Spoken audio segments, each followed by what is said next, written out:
ഒന്ന് സാമുവേൽ അദ്ധ്യായം 10. സാമുവേൽ ഒരു പാത്രം ഒലിവെണ്ണയെടുത്തു സാവൂളിൻ്റെ ശിരസിൽ ഒഴിച്ചു അവനെ ചുംബിച്ചിട്ട് പറഞ്ഞു, കർത്താവ് തൻ്റെ ജനത്തിൻ്റെ ഭരണാധികാരിയായി നിന്നെ അഭിഷേചിച്ചിരിക്കുന്നു. അവിടുത്തെ ജനത്തെ ഭരിക്കുകയും എല്ലാ ശത്രുക്കളിൽ നിന്ന് അവരെ സംരക്ഷിക്കുകയും ചെയ്യണം. തൻ്റെ അവകാശമായ ജനത്തിന് രാജാവായി കർത്താവ് നിന്നെ വാഴിച്ചിരിക്കുന്നു എന്നതിൻ്റെ അടയാളം ഇതായിരിക്കും. ഇന്ന് നീ എന്നെ വിട്ട് പോകുമ്പോൾ ബെഞ്ചമിൻ്റെ നാട്ടിലെ സെൽസാഹിൽ റാഹേലിൻ്റെ ശവകുടീരത്തിന് സമീപം രണ്ടാളുകളെ നീ കാണും. നീ അന്വേഷിച്ച കഴുതകളെ കണ്ടുകിട്ടിയെന്നും അവയെക്കുറിച്ചല്ല എൻ്റെ മകന് എന്തു പറ്റി എന്ന് ചോദിച്ചുകൊണ്ട് നിന്നെക്കുറിച്ചാണ് നിന്റെ പിതാവ് ഉത്കണ്ഠാകുലനായിരിക്കുന്നതെന്നും അവർ നിന്നോട് പറയും. അവിടെ നിന്ന് താബോറിലെ ഓക്ക് വൃക്ഷത്തിന് സമീപമെത്തുമ്പോൾ ബഥേലിൽ ദൈവത്തിന് ബലി അർപ്പിക്കാൻ പോകുന്ന 3 പേരെ നീ കണ്ടുമുട്ടും. ഒരുവൻ 3 ആട്ടിൻകുട്ടികളെ എടുത്തിരിക്കും, രണ്ടാമൻ 3 അപ്പവും മൂന്നാമൻ ഒരു തോൽക്കുടം വീഞ്ഞും. അവർ നിന്നെ അഭിവാദനം ചെയ്ത് 2 അപ്പം നിനക്ക് നൽകും. അത് നീ സ്വീകരിക്കണം. അനന്തരം ഫിലിസ്ത്യർ കൂടാരമടിച്ചിരിക്കുന്ന ഗിബെയയിലുള്ള ദൈവത്തിൻ്റെ മലയിൽ നീ എത്തും. പട്ടണത്തിലേക്ക് കടക്കുമ്പോൾ സാരംഗി, ചെണ്ട, കുഴൽ, കിന്നരം എന്നീ വാദ്യമേളങ്ങളോടെ മലമുകളിൽ നിന്ന് ഇറങ്ങി വരുന്ന ഒരു പ്രവാചകഗണത്തെ നീ കണ്ടുമുട്ടും. അവർ പ്രവചിച്ചു കൊണ്ടിരിക്കും. അപ്പോൾ കർത്താവിൻ്റെ ആത്മാവ് ശക്തമായി നിന്നിൽ ആവസിക്കും. നീയും അവരോടൊത്ത് പ്രവചിക്കാൻ തുടങ്ങും. മറ്റൊരു മനുഷ്യനായി നീ മാറും. ഇവ സംഭവിക്കുമ്പോൾ യുക്തം പോലെ ചെയ്തു കൊള്ളുക. ദൈവം നിന്നോടുകൂടെയുണ്ട്. എനിക്ക് മുൻപേ ഗിൽഗാലിലേക്ക് നീ പോകണം. ദഹനബലികളും സമാധാന ബലികളും അർപ്പിക്കാൻ ഞാനും വരുന്നുണ്ട്. എന്താണ് ചെയ്യേണ്ടതെന്ന് ഞാൻ വന്ന് കാണിച്ചു തരുന്നതുവരെ 7 ദിവസം നീ കാത്തിരിക്കുക. സാവൂൾ സാമുവേലിൻ്റെ അടുക്കൽ നിന്ന് പോകാൻ തിരിഞ്ഞപ്പോൾ ദൈവം അവന് ഒരു പുതിയ ഹൃദയം നൽകി. സാമുവേൽ പറഞ്ഞതെല്ലാം അന്നു തന്നെ സംഭവിച്ചു. സാവൂളും ഭൃത്യനും ഗിബെയയിലെത്തിയപ്പോൾ പ്രവാചകഗണത്തെ കണ്ടു. ഉടൻ ദൈവത്തിൻ്റെ ആത്മാവ് അവനിൽ ശക്തമായി പ്രവർത്തിച്ചു. അവനും അവരോടൊത്ത് പ്രവചിച്ചു. സാവൂളിനെ മുൻപ് അറിയാമായിരുന്നവരെല്ലാം അവൻ പ്രവചിക്കുന്നത് കണ്ടപ്പോൾ പരസ്പരം ചോദിച്ചു, കിഷിൻ്റെ മകന് എന്തു പറ്റി? സാവൂളും പ്രവാചകനോ?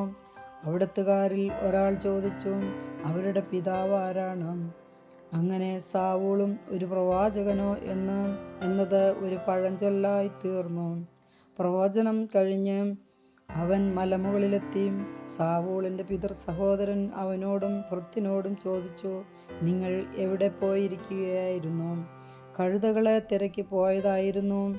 അവയെ കാണായികയാൽ ഞങ്ങൾ സാമുവേലിൻ്റെ അടുക്കൽ പോയി എന്ന് അവൻ പറഞ്ഞു. സാമുവേൽ നിങ്ങളോട് എന്തു പറഞ്ഞു എന്ന് അവൻ ചോദിച്ചു. സാവൂൾ പറഞ്ഞു, കഴുതകളെ കണ്ടുകിട്ടിയെന്ന് അവൻ ഞങ്ങളോട് പറഞ്ഞു. എന്നാൽ താൻ രാജാവാകാൻ പോകുന്നതിനെപ്പറ്റി സാമുവേൽ പറഞ്ഞതൊന്നും അവനോട് പറഞ്ഞില്ല. സാവൂൾ ജനത്തെ മിസ്പായിൽ കർത്താവിൻ്റെ സന്നിധിയിൽ വിളിച്ചുകൂട്ടി. ഇസ്രായേൽ ജനത്തോട് അവൻ പറഞ്ഞു, ഇസ്രായേലിൻ്റെ ദൈവമായ കർത്താവ് ഇപ്രകാരം അരുളി ചെയ്യുന്നു, ഇസ്രായേലിനെ ഈജിപ്തിൽ നിന്ന് ഞാൻ കൊണ്ടുവന്നു. ഈജിപ്തുകാരുടെയും നിങ്ങളെ പീഡിപ്പിച്ചിരുന്ന സകല രാജാക്കന്മാരുടെയും കൈകളിൽ നിന്ന് നിങ്ങളെ ഞാൻ മോചിപ്പിച്ചു. എന്നാൽ എല്ലാ ദുരിതങ്ങളിലും അത്യാഹിതങ്ങളിൽ നിന്ന് നിങ്ങളെ സംരക്ഷിക്കുന്ന ദൈവത്തെ ഇന്ന് നിങ്ങൾ ഉപേക്ഷിച്ചിരിക്കുന്നു. ഞങ്ങൾക്കൊരു രാജാവിനെ വാഴിച്ചു തരിക എന്ന് നിങ്ങൾ ആവശ്യപ്പെട്ടു. അതുകൊണ്ട് ഇപ്പോൾ ഗോത്രത്തിൻ്റെയും കുലത്തിൻ്റെയും ക്രമത്തിൽ കർത്താവിൻ്റെ മുൻപിൽ നിൽക്കുവിൻ. അനന്തരം സാമുവേൽ ഇസ്രായേൽ ഗോത്രങ്ങളെയെല്ലാം തൻ്റെ അടുക്കൽ വരുത്തി കുറിയിട്ട് ബെഞ്ചമിൻ ഗോത്രത്തെ എടുത്തു. ബെഞ്ചമിൻ ഗോത്രത്തിലെ കുടുംബങ്ങളെയെല്ലാം തൻ്റെ അടുക്കൽ വരുത്തി. മത്രി കുടുംബത്തിനാണ് കുറി വീണത്. അവസാനം മത്രി കുടുംബാംഗങ്ങളെ ഓരോരുത്തരെയും വരുത്തി. കിഷിന്റെ മകനായ സാവൂളിനെ കുറിയിട്ട് സ്വീകരിച്ചു. എന്നാൽ അവർ അന്വേഷിച്ചപ്പോൾ അവനെ കണ്ടില്ല. അവൻ ഇവിടെ വന്നിട്ടുണ്ടോ എന്ന് അവർ കർത്താവിനോട് ചോദിച്ചു. അവൻ ഇതാ പാണ്ഡങ്ങൾക്കിടയിൽ ഒളിച്ചിരിക്കുന്നു എന്ന് കർത്താവ് പറഞ്ഞു. അവർ ഓടിച്ചെന്ന് അവനെ കൂട്ടിക്കൊണ്ടുവന്നു. ജനമധ്യേ നിന്നപ്പോൾ മറ്റാരെയും കാൾ അവൻ ശിരസ്സും തോളും ജനമധ്യേ നിന്നപ്പോൾ മറ്റാരെയും കാൾ അവൻ്റെ ശിരസ്സും തോളും ഉയർന്നു നിന്നിരുന്നു. സാമുവേൽ ജനക്കൂട്ടത്തോട് ചോദിച്ചു, കർത്താവ് തിരഞ്ഞെടുത്തവനെ നിങ്ങൾ കാണുന്നില്ലേ? അവനെ പോലെ മറ്റാരുമില്ല. അപ്പോൾ രാജാവ് നീണാൾ വാഴട്ടെ എന്ന ജനം ആർത്തു വിളിച്ചു. അനന്തരം സാമുവേൽ രാജധർമ്മത്തെപ്പറ്റിയും ജനങ്ങളോട് പറഞ്ഞു. അതെല്ലാം ഒരു പുസ്തകത്തിൽ എഴുതിയും കർത്താവിൻ്റെ മുൻപിൽ വെച്ചു. പിന്നീട് ജനത്തെ അവരവരുടെ വീടുകളിലേക്ക് പറഞ്ഞയച്ചു. സാവൂളും ഗിബെയയിലുള്ള തൻ്റെ ഭവനത്തിലേക്ക് മടങ്ങി.